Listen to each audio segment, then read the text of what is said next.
Everyone, welcome back to my channel. ನಾನು ನಿಮ್ಮ ಪ್ರೀತಿ ಅಶ್ವಿನಿ ಮಂಜುನಾಥ್.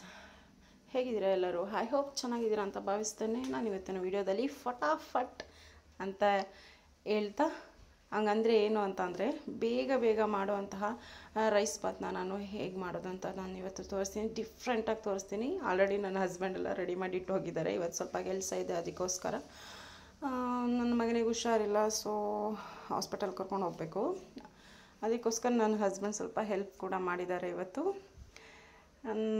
ಏನೆಲ್ಲ ತೊಗೊಂಡಿದ್ದೀನಿ ಇಂಗ್ರೀಡಿಯೆಂಟ್ಸ್ ಅಂತ ಹೇಳ್ತೀನಿ. ಆ್ಯಕ್ಚುಲಿ ನಾನು ತೆಗೆದಿಟ್ಕೊಂಡಿಲ್ಲ, ನನ್ನ ಹಸ್ಬೆಂಡ್ ಎಲ್ಲ ಪ್ರಿಪ್ರೇಷನ್ ಮಾಡ್ಕೊಂಡಿರೋದು.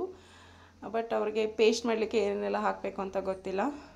ಸೊ ನಾನಿಲ್ಲಿ ಪೇಸ್ಟ್ ಮಾಡಲಿಕ್ಕೆ ಏನೆಲ್ಲ ಹಾಕ್ಕೊಂಡಿದ್ದೀನಿ ಅಂತ ಹೇಳ್ತೀನಿ ಇವಾಗ. ಅದಕ್ಕೆ ಮುಂಚೆ ನೀವು ನನ್ನ ಚಾನಲನ್ನು ಸಬ್ಸ್ಕ್ರೈಬ್ ಮಾಡಿ, ಹಾಗೆ ಬೆಲ್ ಐಕಾನ್ ಪ್ರೆಸ್ ಮಾಡಿ, ವಿಡಿಯೋ ಇಷ್ಟ ಆದಲ್ಲಿ ಒಂದು ಲೈಕ್ ಕೂಡ ಕೊಡಿ, ಹಾಗೆ ಬೇರೆಯವ್ರಿಗೂ ನೋಡೋದಕ್ಕೆ ಶೇರ್ ಕೂಡ ಮಾಡಿ ಅಂತ ಹೇಳ್ತಾ ಇವತ್ತಿನ ವಿಡಿಯೋನ ನಾನು ಸ್ಟಾರ್ಟ್ ಮಾಡ್ತಾ ಇದ್ದೀನಿ. ಮೊದಲನೇದಾಗಿ ನಾನಿಲ್ಲಿ ಮಿಕ್ಸಿ ಜಾರ್ ತೊಗೊಂಡಿದ್ದೀನಿ. ಅದಕ್ಕೆ ಒಂದು ಗೆಡ್ಡೆ ಬೆಳ್ಳುಳ್ಳಿ, ಹಾಗೆ 1 ಇಂಚು ಶುಂಠಿ ಹಾಕ್ಕೊಂಡಿದ್ದೀನಿ.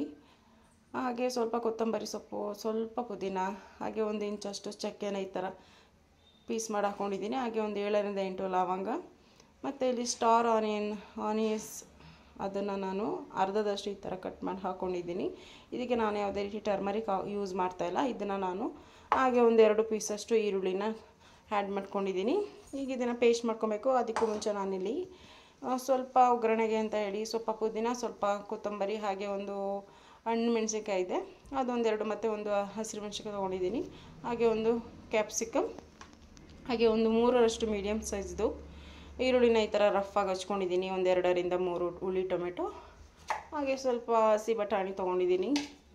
ಇಲ್ಲಿ ಆಲ್ರೆಡಿ ನನ್ನ ಹಸ್ಬೆಂಡ್ ನೋಡಿ ಆಲೂಗಡ್ಡೆ ಮತ್ತು ಬದನೆಕಾಯಿನ ಈ ಥರ ಕಟ್ ಮಾಡಿ ನೀರಲ್ಲಿ ಹಾಕ್ಕೊಂಡಿದ್ದಾರೆ. ನೀರಲ್ಲಿ ಹಾಕಲಿಲ್ಲ ಅಂದರೆ ಅದು ಕಪ್ಪಾಗಿಬಿಡುತ್ತೆ, ಅದಕ್ಕೋಸ್ಕರ. ಮತ್ತು ಬದನೆಕಾಯಿ ಒಂದು ಕಹಿ ಬರುತ್ತೆ.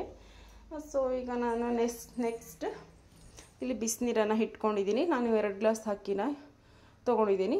ಸೊ ಅದಕ್ಕೋಸ್ಕರ ಬಿಸಿನೀರನ್ನು ಕಾಯಕ್ಕಿಟ್ಟಿದ್ದೀನಿ. ನಾನು ಈ ಬಾತ್ ಹೇಗಪ್ಪ ಮಾಡೋದು ಅಂತಂದರೆ, ನಾನು ಮಾಮೂಲಿ ನಾರ್ಮಲಾಗಿ ಈಗ ಮಸಾಲೆ ಎಲ್ಲ ಫ್ರೈ ಮಾಡಿ ಆದಮೇಲೆ ರೈಸನ್ನು ಹಾಕಿ ಆ ಥರ ಮಾಡೋದಿಲ್ಲ. ನಾನು ಸಪ್ರೇಟಾಗಿ ಲೈಕ್ ಯಾವ ಥರ ಅಂತ ಹೇಳಿದ್ರೆ ಹೈದ್ರಾಬಾದಿ ದಮ್ ಬಿರಿಯಾನಿ ಮಾಡ್ತಾರಲ್ಲ ಆ ಥರ ಇರುತ್ತೆ.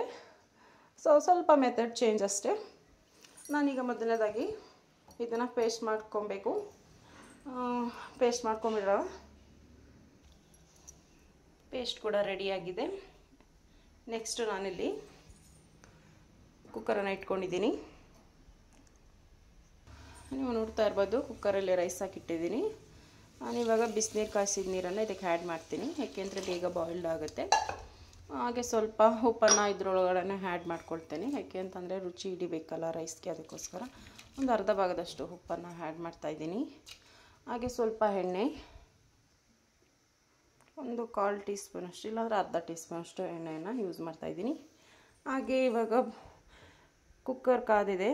ನಾನು ಇಲ್ಲಿಗೊಂದು 100 ml ಆಯಿಲ್ ಯೂಸ್ ಮಾಡ್ತಾಯಿದ್ದೀನಿ. ಇಷ್ಟು ಸಾಕು. ನಾನಿವತ್ತು ಯಾವುದೇ ರೀತಿ ತುಪ್ಪನ ಯೂಸ್ ಮಾಡ್ತಾ ಇಲ್ಲ, ಏಕೆಂದರೆ ಆರೋಗ್ಯ ಸಮಸ್ಯೆ ಇರೋದ್ರಿಂದ. ನಾನು ರೈಸ್ ಬಾಯ್ಲ್ಡ್ ಆಗಲಿಕ್ಕೆ ಸ್ವಲ್ಪ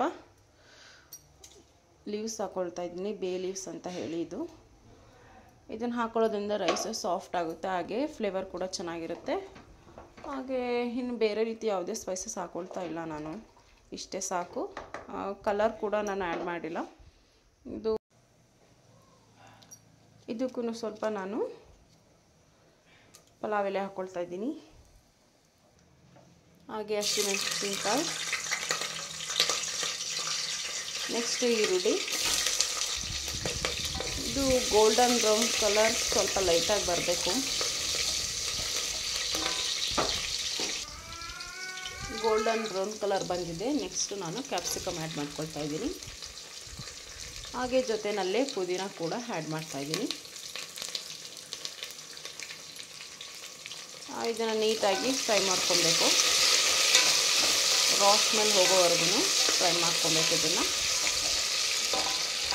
ಹಾಗೆ ರೈಸ್ ಕೂಡ ಬೇಯ್ತಾ ಇದೆ. ಇದೊಂದು 80% ಬೇಯಬೇಕು. ನಾನಿವತ್ತು ಫಟಾಫಟ್ ರೈಸ್ ಬಾತ್ ಮಾಡ್ತಾಯಿದ್ದೀನಿ. ಆದ್ದರಿಂದ ನೋಡ್ಕೊಳ್ಳಿ, ಕರೆಕ್ಟಾಗಿ ನೋಡ್ಕೊಳ್ಳಿ, ಎಲ್ಲೂ ಸ್ಕಿಪ್ ಮಾಡಬೇಡಿ, ನೀಟಾಗಿ ನೋಡಿಕೊಂಡು ನೀವು ಮನೆಯಲ್ಲಿ ಮಾಡಿಕೊಂಡು ರುಚಿ ನೋಡಿ ಹೇಗಿದೆ ಅಂತ ಹೇಳಿ ಕಮೆಂಟ್ ಮಾಡಿ ಅಂತ ಇವಾಗಲೇ ಹೇಳ್ತಾ ಇದ್ದೀನಿ. ಇವಾಗ ಇದು ಫ್ರೈ ಆಗಿದೆ. ನೆಕ್ಸ್ಟು ಬಟಾಣಿ ಹಾಕ್ಕೊಳ್ತಾ ಇದ್ದೀನಿ. ಬಟಾಣಿ ಹಾಕ್ಕೊಂಡಿದ್ದೀನಿ. ಇವಾಗ ಬಟಾಣಿ ನೀಟಾಗಿ ಆಯಿಲಲ್ಲಿ ಫ್ರೈ ಆಗಬೇಕು. ಅದಕ್ಕೋಸ್ಕರ ನಾನು ಸ್ವಲ್ಪ ಉಪ್ಪನ್ನು ಆ್ಯಡ್ ಮಾಡ್ತಾಯಿದ್ದೀನಿ. ಹಾಗೆ ನೆಕ್ಸ್ಟ್ ಟೊಮೆಟೊ ಆ್ಯಡ್ ಮಾಡ್ತಾಯಿದ್ದೀನಿ. ಟೊಮೆಟೊ ಕೂಡ ತುಂಬ ಸಾಫ್ಟ್ ಆಗಬೇಕು.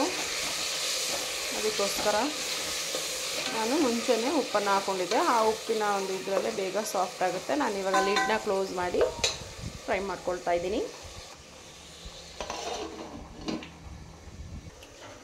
ಇವಾಗ ರೈಸ್ ಕೂಡ 80% ಬೆಂದಿದೆ. ಹಾಗೆ ಇದನ್ನು ಬಸ್ಕೊಬೇಕು. ನೆಕ್ಸ್ಟ್ ಇಲ್ಲಿ ಟೊಮೆಟೊ ಕೂಡ ಸಾಫ್ಟ್ ಆಗಿದೆ. ನಾನು ಈ ಟೈಮ್ನಲ್ಲಿ ಕಾಶ್ಮೀರಿ ರೆಡ್ ಚಿಲ್ಲಿ ಪೌಡರ್ ಹಾಕ್ತಾಯಿದ್ದೀನಿ, 1 ಟೇಬಲ್ ಸ್ಪೂನಷ್ಟು. ಹಾಗೆ ಗರಂ ಮಸಾಲ ಅರ್ಧ ಟೇಬಲ್ ಸ್ಪೂನ್. ಹಾಗೆ ಧನಿಯಾ ಪುಡಿ 1 ಟೇಬಲ್ ಸ್ಪೂನ್ ಹಾಕ್ಕೊಳ್ತಾ ಇದ್ದೀನಿ. ಇದು ಒಂದು ಮಿಕ್ಸ್ ಕೊಡಬೇಕು. ಆಯಿಲಲ್ಲಿ ಫ್ರೈ ಆದರೆ ತುಂಬ ಚೆನ್ನಾಗಿರುತ್ತೆ ಫ್ಲೇವರು. ಇದು ಇವಾಗ ಎಷ್ಟು ಆಗಿದೆ ಸಾಕು. ನೆಕ್ಸ್ಟು ನಾನು ಮೊಸರನ್ನ ಆ್ಯಡ್ ಮಾಡ್ತಾಯಿದ್ದೀನಿ. ಗಟ್ಟಿ ಮೊಸರು 1 ಕಪ್ಪಷ್ಟು. ಈ ಮೊಸರಿನ ಹಸಿ ಸ್ಮೆಲ್ ಹೋಗೋ ತನಕನೂ ನೀಟಾಗಿ ನಾನಿವಾಗ ನೀರನ್ನು ಸಪ್ರೇಟ್ ಮಾಡ್ಕೊಂಡಿದ್ದೀನಿ, ಈ ಥರ ಒಂದು ಪ್ಲೇಟ್ ಹಾಕ್ಕೊಂಡು. ನೆಕ್ಸ್ಟ್ ಇಲ್ಲಿ ಹಸಿ ಸ್ಮೆಲ್ಲೆಲ್ಲ ಹೋಗಿದೆ. ಇವಾಗ ನಾನು ತರಕಾರಿ ಹಾಕ್ಕೊಳ್ತಾ ಇದ್ದೀನಿ. ತರಕಾರಿ ನಾನು ಬರೀ 2 ತೊಗೊಂಡಿರೋದು. ಆಲೂಗಡ್ಡೆ ಮತ್ತು ಬದನೆಕಾಯಿನ ಹಾಕ್ಕೊಂಡು ನೀಟಾಗಿ ಫ್ರೈ ಮಾಡ್ಕೊಬೇಕು. ಇದು ಸಹ ಲಿಡ್ನ ಕ್ಲೋಸ್ ಮಾಡೋ ಹಾಗಿಲ್ಲ, ಓಪನಲ್ಲೇ ನಾವು ಫ್ರೈ ಮಾಡ್ಕೊಬೇಕಾಗುತ್ತೆ. ಈ ರೀತಿಯಾಗಿ ಇವಾಗ ತರಕಾರಿ ಒಂದು ಅರ್ಧದಷ್ಟು ಫ್ರೈ ಆಗಿದೆ. ಈ ಟೈಮ್ನಲ್ಲಿ ನಾವು ರುಬ್ಬಿಟ್ಕೊಂಡಿರೋಂತಹ ಮಸಾಲೆನ ಆ್ಯಡ್ ಮಾಡಬೇಕು. ಆ್ಯಡ್ ಮಾಡ್ತಾಯಿದ್ದೀನಿ. ಇದನ್ನು ನೀಟಾಗಿ ಫ್ರೈ ಮಾಡ್ಕೊಬೇಕು, ಹಸಿ ವಾಸನೆ ಹೋಗೋ ತನಕನೂ. ಇವಾಗ ಲಿಡ್ ಕ್ಲೋಸ್ ಮಾಡಿ ನಾವು ಫ್ರೈ ಮಾಡಿದ್ರೆ ಬೇಗ ಫ್ರೈ ಆಗುತ್ತೆ. ಆಯಿಲ್ ಬಿಡೋ ತನಕನೂ ಫ್ರೈ ಮಾಡ್ಕೊಬೇಕಾಗುತ್ತೆ. ನಾನಿವಾಗ ಲಿಡ್ನ ಕ್ಲೋಸ್ ಮಾಡ್ತಾಯಿದ್ದೀನಿ. ಇದೊಂದು 2 ನಿಮಿಷ ನೀಟಾಗಿ ಫ್ರೈ ಆಗಬೇಕು. ಇದು ಆಲ್ಮೋಸ್ಟ್ ಒಂದು 60% ಆಗಿದೆ. ಆಯಿಲ್ ಬಿಟ್ಕೊಂಡಿದೆ, ನೋಡ್ತಾ ಇರ್ಬೋದು. ಈ ಟೈಮ್ನಲ್ಲಿ ನಾನು ಉಪ್ಪನ್ನು ಆ್ಯಡ್ ಮಾಡ್ತಾಯಿದ್ದೀನಿ. ನೋಡ್ಕೊಂಡು ಹಾಕ್ಕೊಬೇಕು, ಏಕೆಂದರೆ ರೈಸ್ಗೂ ಕೂಡ ಉಪ್ಪು ಹಾಕಿರೋದ್ರಿಂದ.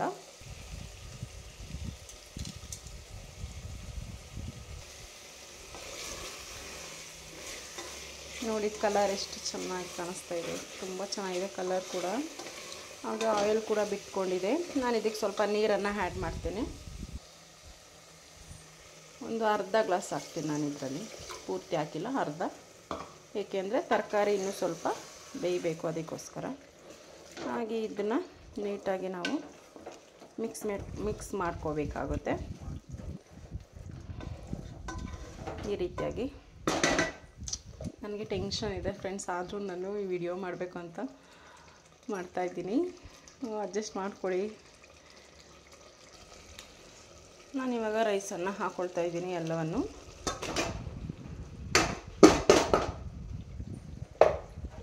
ಈ ರೀತಿ ಹಾಕ್ಕೊಂಡು ನೀಟಾಗಿ ಈ ರೀತಿ ಸ್ಪ್ರೆಡ್ ಮಾಡ್ಕೊಬೇಕು. ಸ್ಪ್ರೆಡ್ ಮಾಡಿಕೊಂಡ ನಂತರ ಕೊನೆಯದಾಗಿ ನಾನು ಸ್ವಲ್ಪ ಕೊತ್ತಂಬರಿ ಸೊಪ್ಪನ್ನ ಆ್ಯಡ್ ಮಾಡ್ತಾಯಿದ್ದೀನಿ. ನೋಡಿ, ನಮ್ಮ ಮನೆಯವರು ತುಂಬ ದೊಡ್ಡದಾಗಿ ಹಾಕೋದು, ಚಿಕ್ಕದಾಗಿ ಕಟ್ ಮಾಡೋದಿಲ್ಲ. ಅವ್ರಿಗೆ ಸಿಗಬೇಕು ಅಂತ ಹೇಳಿ ಬಾಯಿಗೆ. ಹಾಗೆ ಸ್ವಲ್ಪ 1-2 ಟೇಬಲ್ ಸ್ಪೂನಷ್ಟು ಆಯಿಲ್ ಕೂಡ ಹಾಕ್ಕೊಳ್ತಾ ಇದ್ದೀನಿ.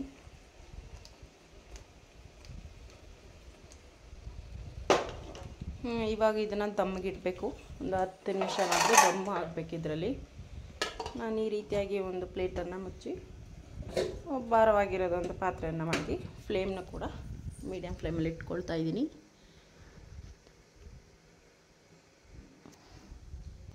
ಇವಾಗ ಹೇಗಾಗಿದೆ ಅಂತ ನೋಡೋಣ. ನೋಡಿ, ಮಸಾಲೆ ಎಲ್ಲ ಬೆಂದು ಮೇಲ್ಗಡೆ ಬಂದಿದೆ.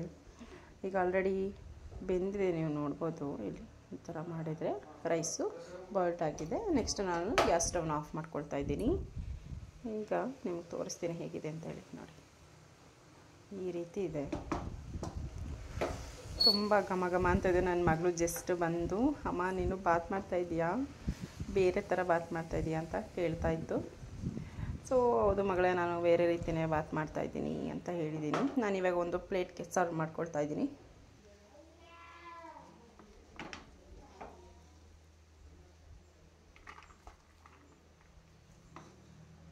ಮತ್ತು ರೈಸು ಕೂಡ ತುಂಬ ಉದ್ರಾಗಿ ಬಂದಿದೆ.